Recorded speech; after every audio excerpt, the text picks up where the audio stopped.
Hey, what's up guys? It's Kari here and welcome back to another video on my channel. And today this is going to be the $675 gaming PC. So I don't actually have any of these parts or anything like that, but this is going to be kind of like a part guide list. So if I were to build a $675 PC, I would guarantee use all these parts for it. So before we do get into this video though, I just wanted to wish you guys a Merry Christmas. It's actually the 24th for me, but for a lot of you guys, it's actually the 25th. So I actually got my Christmas sweater on, which is pretty awesome, pretty fancy and stuff like that. And yeah, that's pretty much that, all I have to say.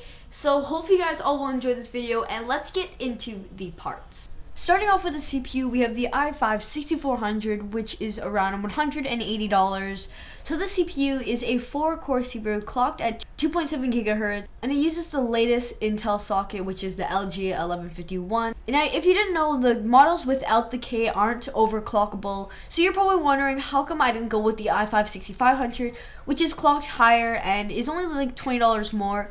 So I actually do have a reason for that, which I'll actually tell you guys in a minute or so. I just have to show you the rest of the parts. But for $180, this is an awesome CPU for the price, and it'll perform really well. Now this next part here is the CPU cooler. So this is actually optional. So the Intel i5-6400 actually comes with a stock cooler, and if you want to save money, you can actually stick with that.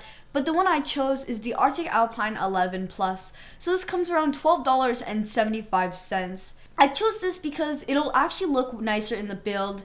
I wasn't really going for looks, but since there is a window on the case that I chose, I decided to just spice it up a bit and add the CPU cooler, so it'll match the theme perfectly with the white and black that I'm going for. And the CPU cooler is actually pretty cheap too. It's not that expensive, and it'll actually perform better by getting lower temperatures. But if you want to save money, the Intel stock cooler is for you. Now for the motherboard that we're going to be using, we have the MSI H110M Pro-VD Plus. So this is a micro ATX motherboard which has the LG1151 socket. So this motherboard is only $47, and it pretty much has all the things you're going to need. So it has onboard USB 3.0 headers. It supports a maximum of 32 gigabytes of RAM. And the RAM that it supports is DDR4 clocked at 2133. And so this month only has 2 memory slots and also only has 1 PCI slot, which is pretty expected for a budget motherboard. But overall, it has everything you're going to need. For the RAM, we're going to be using 8 gigs of DDR4 clocked at 2133. So this is the Kingston HyperX Fury Black. You can get this RAM for $57.45. And so this is 2 sticks of 4 gigs. So there's not really much to say about RAM. RAM just works. And it'll also match the theme of the build because this is black and white. I was looking for white RAM, but they don't actually have any in the 8 gigs. So that's why I went with this, because there is still a little bit of black and white. For storage, we have 2 drives. We have a solid state drive, and we also have a hard drive. So talking about this solid state drive first, we have the PNY CS1311. This is a 240 gigabyte SSD coming at around $65. So originally I was going to go with a 120 gigabyte SSD with the i5-6500, but I thought, why not save the extra $20 and spend it on a higher capacity SSD? And so that's what I switched it up.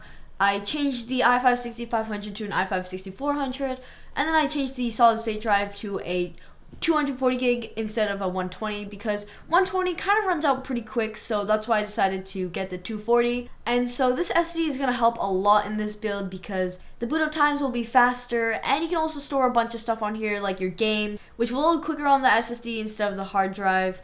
So now getting into the hard drive, we actually have a 1TB Seagate Barracuda. This is 7,200 RPM hard drive. And this is just going to be good just for extra storage, for maybe storing your extra games, your video footage, stuff like that, photos and whatnot, so you don't have to waste space on the 240 gig SSD.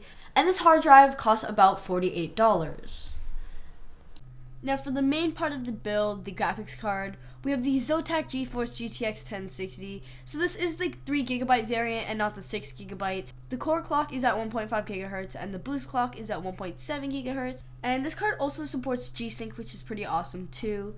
And for the price of only $180.99, this is an absolute steal. This card can beat the GTX 970. And what's pretty awesome is how it also fits the theme. For the price and performance, this is an amazing card and it's perfect for this build. Now for the second last part of our build, we have the case, which is the DIY PC J180-W. So this case is an ATX mid-tower case, and you're probably wondering, why would you go with a micro ATX motherboard if you're going to go with an ATX case?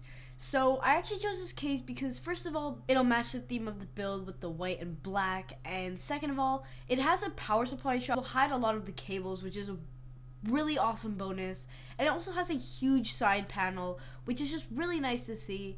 And overall, I just fell in love with this case when I first saw it. It has awesome cable management, and overall it's just a beautiful case. So the only problem with it though is that when I was looking at this case, there actually is no cutout for the 4-pin or the 8-pin CPU connector, which would have to make you wire it over top of the motherboard, which may look ugly, but overall I really like this case, and that's pretty much the only downfall to it. It supports ATX, micro ATX, and mini ITX motherboards. It also has USB 3.0, which is perfect. For $39.99 and also with free shipping, this is the perfect case.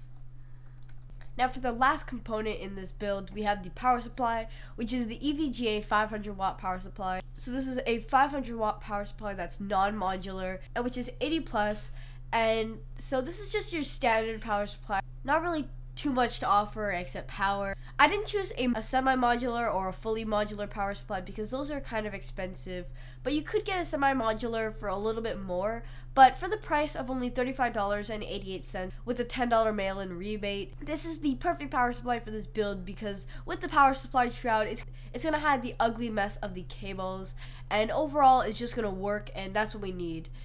Now the final price, it comes up to $675.06, and you're probably wondering, does it come with a Windows key? And this build does not come with a Windows key, but for $10 to $20 extra, you can actually get a Windows key off eBay or off a CD key website. So now let's get into the outro.